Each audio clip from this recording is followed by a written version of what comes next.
জীবনের জন্যে বিমা, বিমার জন্যে জীবন নয়। নমস্কার, আমি Arup Das, FLIA, MDRT USA, CEO of ডিম ফিউচার প্ল্যানার। আপনাদেরকে সকলকে স্বাগত জানাই। নববর্ষ বাংলার প্রীতি ও শুভেচ্ছা গ্রহণ করবেন। যে প্রসঙ্গ দিয়ে শুরু করলাম, জীবনের জন্যে বিমা, বিমার জন্য জীবন নয়।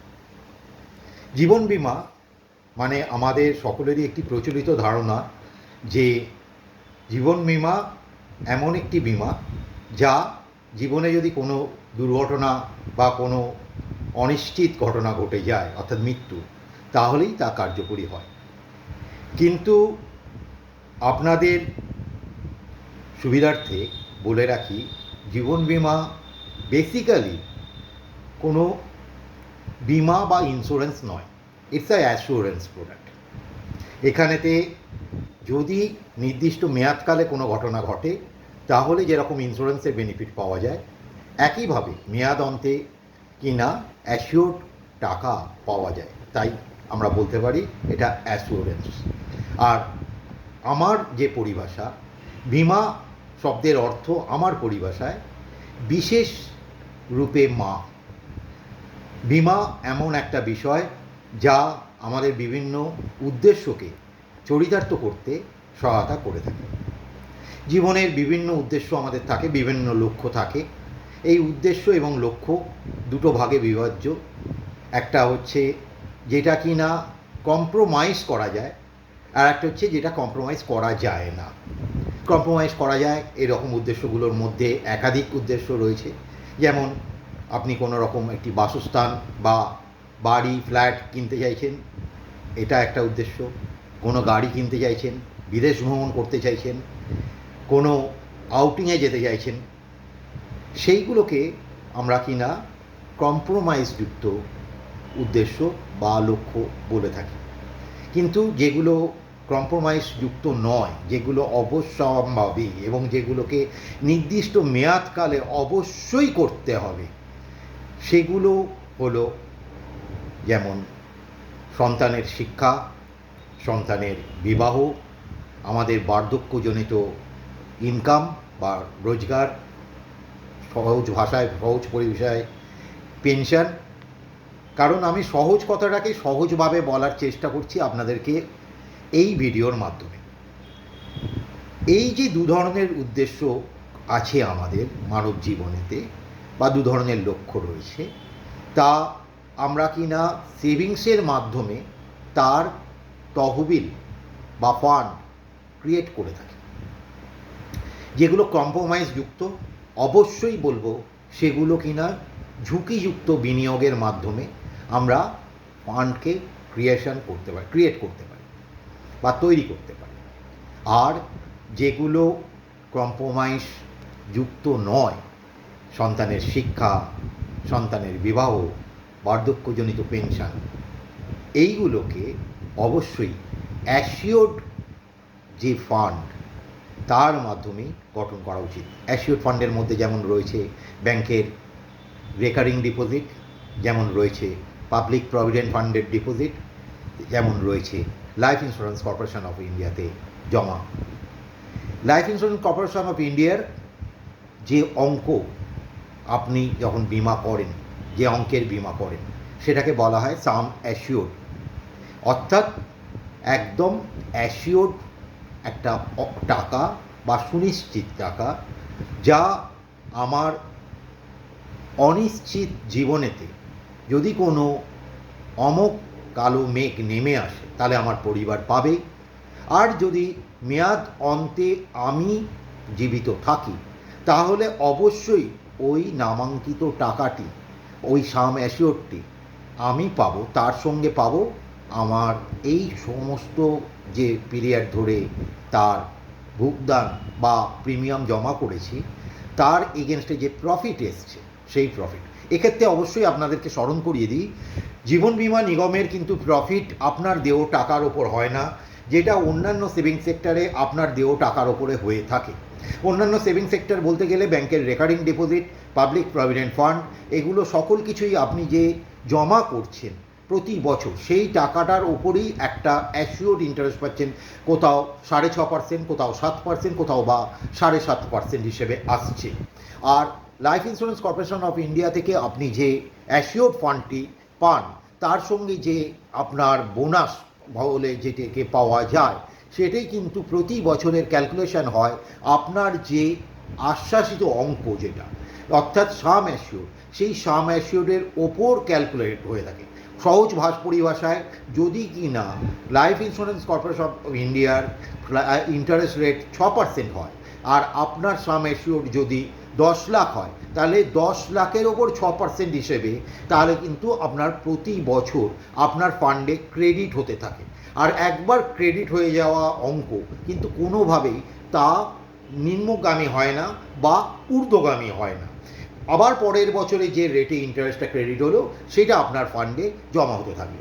অর্থাৎ 10 লাখের ওপরে যদি 6% হিসেবে আমরা 1 বছরের ইন্টারেস্ট ধরে থাকি, তাহলে তার অ্যামাউন্ট দাঁড়াচ্ছে 60,000 রুপিস। এটা শুনে অনেকে অবাক হবেন যে একটা 10 লাখের ইন্স্যুরেন্স করতে লাগে ইয়ারলি প্রিমিয়াম রাফলি 80,000 রুপিস, আর আমরা কিনা এভরি ইয়ার 60,000 রুপিস ক্রেডিট পেয়ে থাকি। যদি 6%-এর হিসেবে আমরা ধরে থাকি, তাহলে 60,000 ইন্টু আমি যে পিরিয়ডের জন্য গ্রহণ করেছি ততদিনকার জন্যে আমি প্রফিট পাবো, প্লাস 10 লাখ টাকা যেটা আমার সাম অ্যাসিওর্ড আছে সেটা তো অবশ্যই পাবো।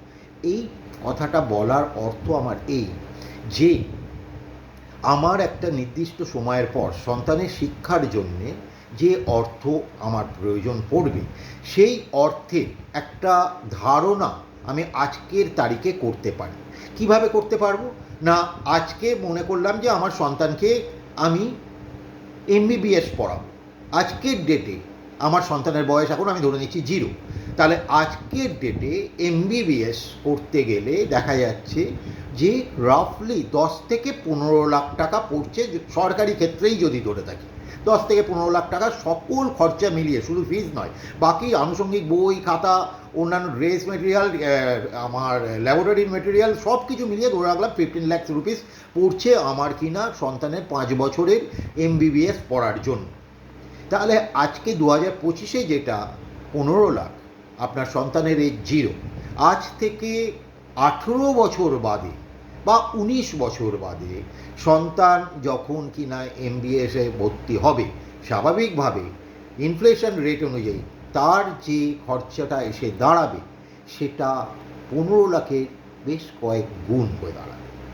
এবার আজকের ডেটে যদি আমি একটি নামাঙ্কিত অঙ্ক বা সাম অ্যাসিওর্ড হিসেবে 15 লাখ টাকার নিয়ে থাকি, তাহলে তার যে গ্যারেন্টেড অ্যাডিশন বা বোনাস অ্যাডিশন, এই দুটো প্রতি বছর যুক্ত হয়ে 18 বছর বাদে যে অঙ্কে দাঁড়াবে, মেবি সেটা তখনকার রেট অনুযায়ী ইকুইভ্যালেন্ট হবে।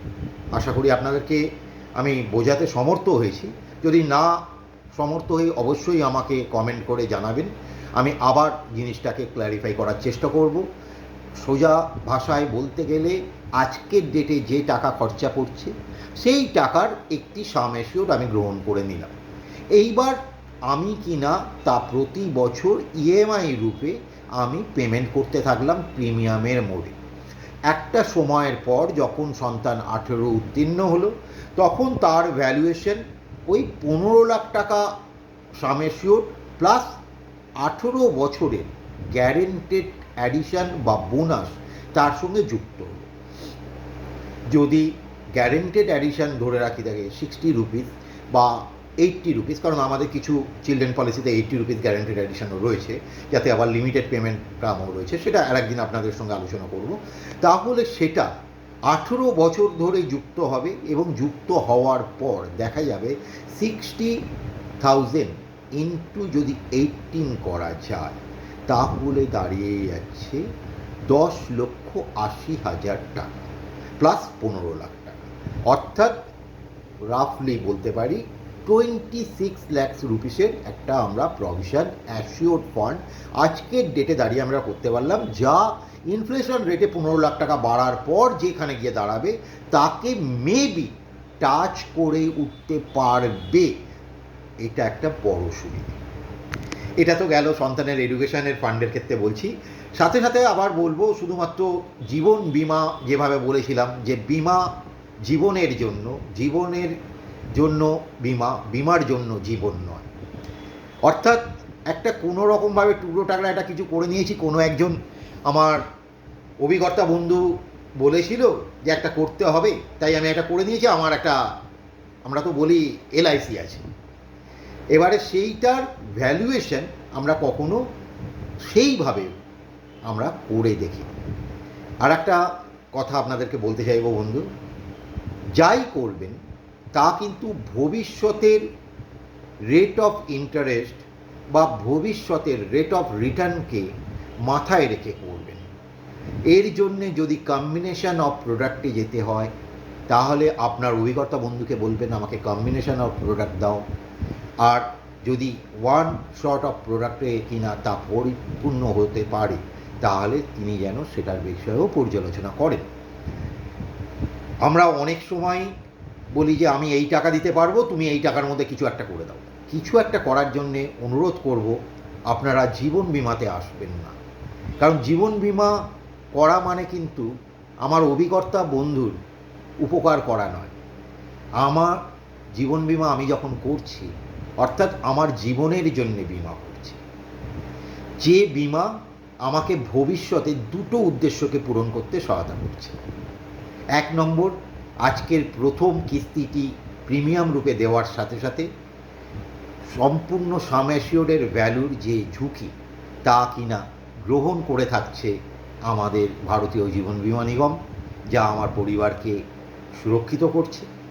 আর একটা সুরক্ষা আমাকে প্রদান করছে, একটা নির্দিষ্ট মেয়াদকাল অন্তে ওই যে সাম অ্যাসিওরটি গ্রহণ করেছিলাম সেটা অ্যাসিওর রূপে প্রাপ্তি ঘটবে, যা কিন্তু শুনলে খারাপ লাগবে, যা কিন্তু রিস্ক মার্কেটে ইনভেস্ট করে যে আজ থেকে 15 ইয়ার্স আফটার কি 20 ইয়ার্স আফটার কি 25 ইয়ার্স আফটার, সবচেয়ে কম 10 ইয়ার্স আফটার আমি পেতে পারবো, এর সুনিশ্চয়তা কিন্তু নেই।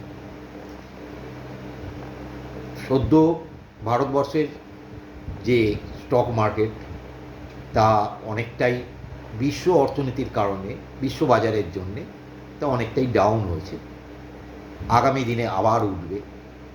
আমার বক্তব্য একটি, এই যখন ডাউন হয়েছে সেই মুহূর্তে যদি আজকের ডেটে কল্পনা করুন আপনার সন্তানকে এমবিবিএস পড়ানোর থাকতো এবং তার অ্যাডমিশনের খরচা থাকতো, আপনি জানতেন যে আমি এখানে ইনভেস্ট করে 25 লাখ টাকা গ্যারেন্টেড পাবো, আর দেখা গেল যে আজকে এই ডাউনের জন্যে আপনার যে ভ্যালুয়েশন, আপনি 15 লাখ টাকায় ইনভেস্ট করেছেন ধরে নিলাম, বা আরও কম ধরছি 10 লাখ টাকা ইনভেস্ট করেছেন, 25 লাখ পাবেন এই প্রজেকশানে করেছিলেন, কিন্তু দেখা গেল যে ডাউনওয়ার্ডের জন্যে সেটা 10 লাখেরও নিচে নেমে গেছে। আপনি বলুন তো, আপনি কি আপনার সন্তানকে বলতে পারবেন যে এই বছর এমবিবিএসের জন্য অ্যাডমিশন না নিয়ে তুমি সামনের বছরের জন্য অ্যাডমিশন নাও? এটা বলা কি আমাদের পক্ষে সম্ভবপর হবে?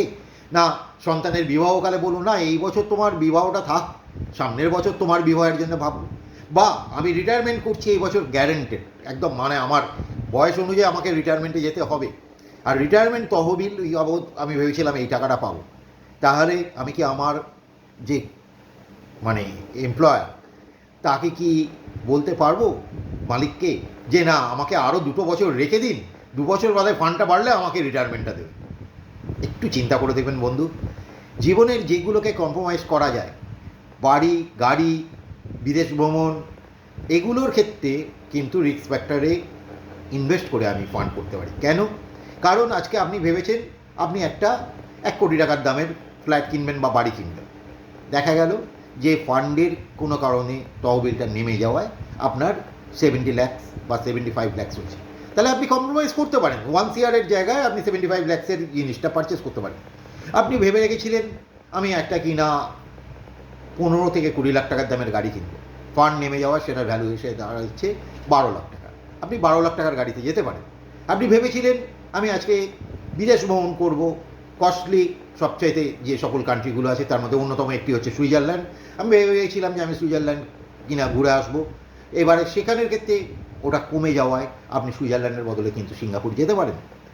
বা অন্য কোনো জায়গায় যেতে পারেন, কিন্তু আমি ওগুলোতে কম্প্রোমাইজ করে আমি আবার ভবিষ্যতে হয় আগে পিছু করে অ্যাডজাস্ট করতে পারবো। কিন্তু শিক্ষা, স্বাস্থ্য, বিবাহ আর বার্ধক্যের যে প্রভিশন, তা কিন্তু কম্প্রোমাইজ করা যায় না বন্ধু।